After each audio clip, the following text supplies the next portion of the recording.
tonight starts a series of services called the Triduum. Together, our Maundy, Thursday, Good Friday, and Easter Vigil services tell us a story of remorse, of frustration, of despair, of pain and suffering, death, of hope, of life, and most of all, of love.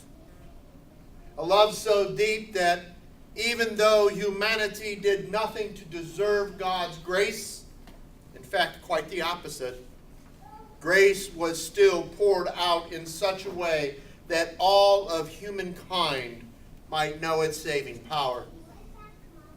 The fact that so many refused it then, and still do today, is something I find very troubling. I am troubled mostly because I remember when I refused it too. Many of us go through times of doubt in our lives, and our responses to these trying times is to set aside those things that don't make sense. For some time, these three services did not make sense, so I set them aside. I much preferred the practice of going from Palm Sunday straight to Easter morning, as I felt the many services of Holy Week were pointless. I found the ritualistic reminder of the Eucharist just another story, and the command to wash one another's feet, a silly thing to do.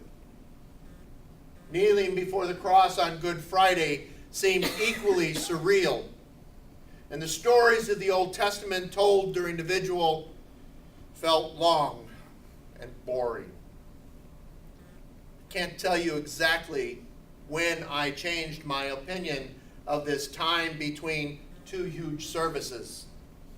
It certainly wasn't when I first felt my call to ordain ministry. I'm pretty sure it happened during seminary, when seeing these stories through a different lens, something clicked. These weren't stories and services of the obedience as I had grown up believing. They are stories and services about love. I know that sounds a little strange, especially as in just a little bit we will be reminded that Jesus being taken away to be judged and later crucified. Nonetheless, the stories and services of the Triduum are stories of love. Love freely offered despite human refusal of that love and humanity's betrayal of an ancient and loving relationship. The Eucharist, as we know it and celebrate it today, was not given to be just a memorial meal. But as we will hear after Easter in the story of the road to Emmaus, it is an act that helps us know that the events that transpire during these holy days were not the end of hope, but the realization of a hope grounded in the love of God. Love that may have appeared to leave us for a time, but in reality is still in our midst. Yes, in the breaking of the bread, we are reminded of the betrayal of Judas, the denial by Peter, and the fear of the disciples. Fears so great they went into hiding for fear of their lives. And in the cup of wine, we are reminded of the blood he shed on our behalf. But it also reminds us that on the same night all this is about to happen, Jesus humbled himself to show the depth of his love for his disciples and for us.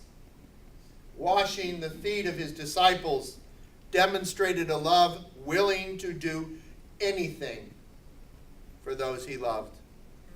Remember, this was an act reserved for the lowest of the low, not the master.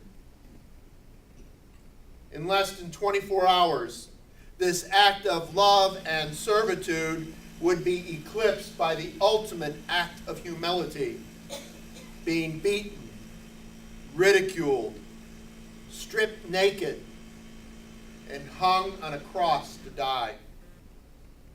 Despite all this, Jesus never stops loving, asking God to forgive those who on this night deserted him, those who rejected him, even those who would hammer the nails into his wrists and his ankles on Good Friday. If only they had been able to see this, maybe then they would not have fallen asleep in the garden. Having said that, we really can't be too hard on the disciples. How many of us would have recognized what was happening as it unfolded before us? How many of us, like the disciples, would have run for our lives? It is so much easier to look back and see the connections and make judgments than trying to do so as the events unfold, speeding past us. Even still, as we sit here tonight, knowing the story and knowing what is about to happen in 3 days, we struggle to see our connection today with events that transpired so long ago. Events like we heard about on the last Sunday of Lent, when Jesus raises Lazarus from the dead. Then on Palm Sunday, how crowds that once hailed Jesus and praised God as Jesus is entering Jerusalem were the same crowds who would demand his death later in the week. On Holy Monday, as the chief priests, fearing the collapse of their places in this earthly kingdom, began plotting their final acts against Jesus. On Holy Tuesday, Jesus telling those closest to him that he knows the danger the religious authorities pose, but he is not afraid. In fact, he reminds them that this was the reason for which he came, that in being lifted high for all to see, all might know the saving power of God's love. Holy Wednesday, how Judas, seeing the hopes and dreams of a release from Roman captivity, being overtaken by events, attempts to force the hand of Jesus to bring the kingdom into fruition by entering into an agreement with the chief priests to hand him over for judgment. And tonight, as we will hear shortly, how those closest to him are unable to keep watch with him, and when confronted with danger, how they ran for their lives. One way we might overcome our struggle to connect is to connect not with the events themselves, but the truth they bear witness to. That truth, that despite our refusal of God's grace, our desire for power and individual authority, our lack of trust in God, we are still loved. Loved by the same God we have turned our backs on. We are loved so much that while we were sinners, Christ came among us, not only to show us the way back into relationship, but to save us from ourselves.